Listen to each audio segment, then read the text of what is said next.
বিসমিল্লাহির রহমানির রহিম। সম্মানিত অভিভাবকবৃন্দ, আপনাদের দৃষ্টি আকর্ষণ করছি।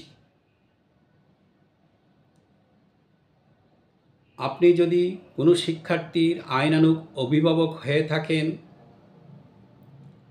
তাহলে আপনাকে যে কাজগুলো করতে হবে, প্রথমত আপনার মেধা, শ্রম এবং অর্থ, এই তিনটি জিনিস তার প্রতি প্রতিনিয়ত বিনিয়োগ করতে হবে। আপনাকে সর্বদাই খেয়াল রাখতে হবে সে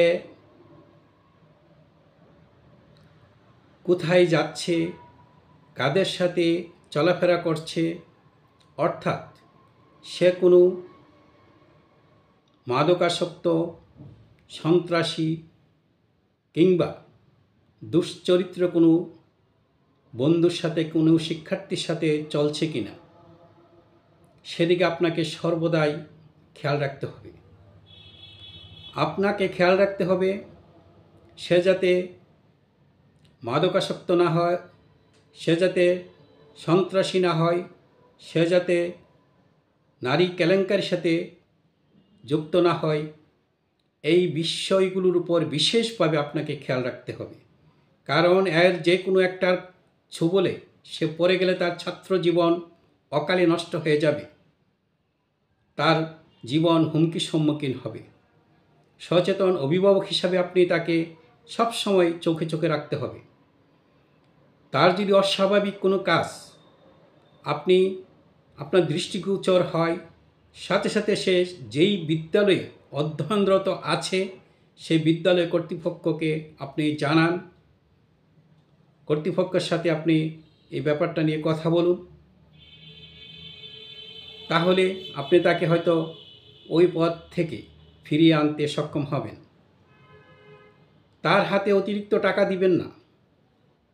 অতিরিক্ত টাকা তাকে হয়তো বিপদগামী করতে পারে। প্রয়োজন যতটুকু ততটুকু টাকা দিবেন। তথ্য প্রযুক্তির যে ব্যবহার, মোবাইল, ল্যাপটপ, ডেস্কটপ ইত্যাদি, যাতে সে অপব্যবহার না করে সেদিকে গভীরভাবে খেয়াল রাখবেন। এগুলো ব্যবহারে তাকে অতি উৎসাহিত করবেন না। সবসময় শ্রেণী শিক্ষকের সাথে আপনি একটা যোগাযোগ রক্ষা করবেন। তার যে দৈনন্দিন শ্রেণীর যে পাঠ, সেগুলো সে যথাযথভাবে করতেছে কিনা, শ্রেণীকক্ষে সে উপস্থিত হচ্ছে কিনা, শ্রেণী শিক্ষকের সাথে সর্বদাই আপনি যোগাযোগ রক্ষা করেন। তার যেই বাসায় যেখানে সে অধ্যবসায় করে লেখাপড়া করে, সেখানে তাকে একটা দৈনিক রুটিন একটি করে দেন। সে রুটিন মাফিক যাতে বাসায় লেখাপড়া করে এবং পুরো দিনটা যাতে সে কত ঘন্টা ঘুমাবে, কত ঘন্টা লেখাপড়া করবে, কত ঘন্টা সে বিনোদন করবে ইত্যাদি ইত্যাদি, তাকে একটা গাইডলাইন দেন, তাকে একটা রুটিন করে দেন। সে যাতে এটা মেনে চলে। তার সাথে সপ্তাহে একবার হলেও একটা মিটিং করেন। তাকে বলেন, আজকে তোমার সাথে আমি কথা বলবো। তার সাথে শেয়ার করুন। তার কি সমস্যা আছে তার থেকে শুনুন, সেগুলো সমাধানের চেষ্টা করুন।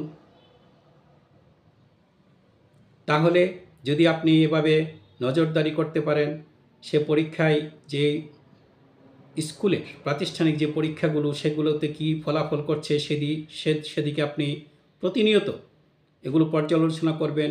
ভালো হলে তাকে থ্যাঙ্কস দিবেন, যদি খারাপ করে তাকে কিভাবে ভালো করা যায় সেই পরামর্শ দিবেন, সে উৎসাহ দিবেন। এভাবে যদি তাকে নজরদারিতে রাখতে পারেন, এভাবে যদি আপনার মেধা, শ্রম, অর্থ তার উপর বিনিয়োগ করতে পারেন, সে সত্যি আপনার মুখ উজ্জ্বল করবে, শিক্ষা প্রতিষ্ঠানের মুখ উজ্জ্বল করবে, সে দেশবাসীর মুখ উজ্জ্বল করবে, সে বিশ্ব মানুষের জন্য একদিন কাজ করতে সক্ষম হবে। সে হবে একজন বিশ্বমানের একজন আদর্শ ছাত্র, কর্মজীবনে হবে সে একজন আদর্শ মানুষ। আমরা এমনটা তো সবাই চাই। কাজে তাকে আমরা সেই স্বপ্ন দেখাই সে যাতে ডাক্তার, ইঞ্জিনিয়ার এসবের দিকে মনোনিবেশ না করে সে যাতে আদর্শ মানুষ হওয়ার জন্য সে যাতে উদ্গ্রীব থাকে, সে যেন একজন সচ্চরিত্র মানুষ হিসাবে যাতে সে নিজেকে এই প্রতিষ্ঠিত করতে চেষ্টায় থাকে, সেদিকে আমরা তাকে উৎসাহিত করি।